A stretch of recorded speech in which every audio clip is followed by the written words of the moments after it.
À présent, pour le groupe des socialistes et démocrates, Monsieur Enrico Gasbarra. Onorevole. Je vous remercie, Monsieur le Président.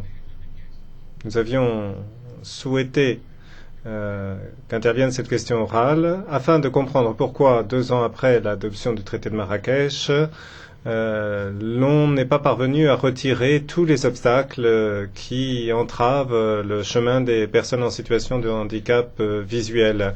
Les représentants de la Commission nous rassurent et Madame la Ministre également semble tenir des propos rassurants, mais malheureusement, au-delà des simples déclarations, et au-delà du consensus manifeste que recueille ce traité, à mon sens, les choses ne vont pas suffisamment bon train. En effet, il me semble qu'au-delà des déclarations, il manque de position déterminée de la part de la Commission, qui certes rappelle son engagement, mais qui, je cite, est prête à demander à la Cour européenne, à la Cour de justice des communautés européennes, un avis en la matière.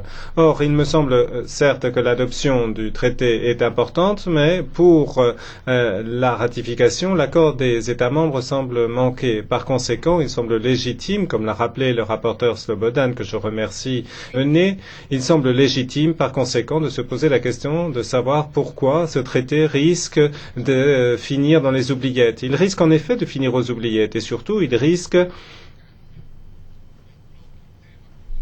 de périr du fait d'un échange relatif à un autre dossier, celui des droits d'auteur. Or, ça ne me paraît pas juste.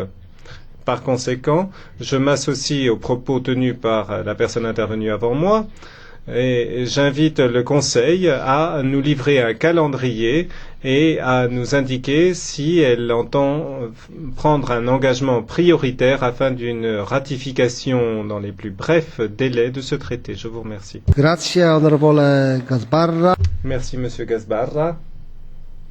Et à présent, pour la GUE-NGL, Madame Andrela Valina. Gracias, presidente. Buenas noches. Merci, Monsieur le Président.